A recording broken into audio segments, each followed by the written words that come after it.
ಕೇಂದ್ರ ಸರ್ಕಾರಕ್ಕೆ ತಲೆಬಾಗದಿದ್ರೆ IT ED ಕಳಿಸಿ ಕಿರುಕುಳ ಕೊಡ್ತಾರೆ ಅಂತ ಸಚಿವ ಪ್ರಿಯಾಂಕ ಖರ್ಗೆ ಗಂಭೀರ ಆರೋಪ ಮಾಡಿದ್ದಾರೆ.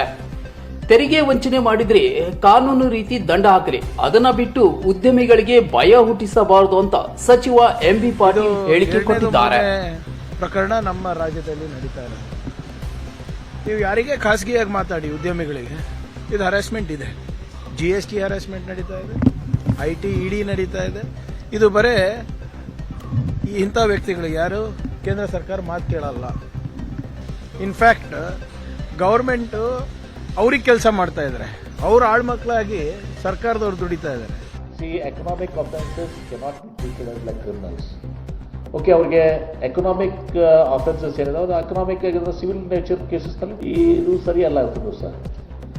ಈಗ ಅಲ್ಲಿ ಏನಾಗಿದೆ ನನಗೆ ತನಿಖೆ ನಂತರ ಗೊತ್ತಾಗುತ್ತೆ. ಇವತ್ತು ರಾಯ್ ಅವರು ಕನ್ನಡದವರು ಕಣ್ ತಗೊಂಡೊಬ್ಬ ವ್ಯಕ್ತಿ ಶೂಟ್ ಮಾಡ್ಕೊಂತಾರೆ ಅಂದ್ರೆ ಇವ್ರು ಯಾವ ರೀತಿ ಟಾರ್ಚರ್ ಕೊಟ್ಟಿರ್ಬೇಕು ಅಂದ್ರೆ ನನಗಿರೋ ಮಾಹಿತಿ ಕೇರಳಗೆ ಬಿಜೆಪಿಯವರು ದುಡ್ಡು ಕೇಳಿದ್ರಂತೆ, ಇವ್ರು ಕೊಟ್ಟಿಲ್ಲ. ಆ ಕಾರಣಕ್ಕೆ ಏನೋ ರೈಡ್ ಆಗಿದೆ. ಸೊ ಅದೇನಾಯ್ತನೋ ಗೊತ್ತಿಲ್ಲ. ಅವರು ಇದಾರಲ್ಲ, ಸಿದ್ಧಾರ್ಥ್ ಅವ್ರು ಹೆಂಗೆ ಡೆತ್ ಆಯ್ತು, ಅವ್ರದ್ದು ಇದೇ ತರ ಡೆತ್ ಆಯ್ತು. ಯಾರು ಬಡವರು ಕುಟುಂಬ ಬಂದು ದುಡ್ಡು ಸ್ವಲ್ಪ ಸಂಪಾದನೆ ಮಾಡ್ತಾರ ಎಲ್ಲಾರ್ಗೂ ಈ ತೊಂದರೆಗಳು ಬರುತ್ತೆ. ಆದ್ರೆ ಕಾನೂನು ಆ ತರ ಇದೆ.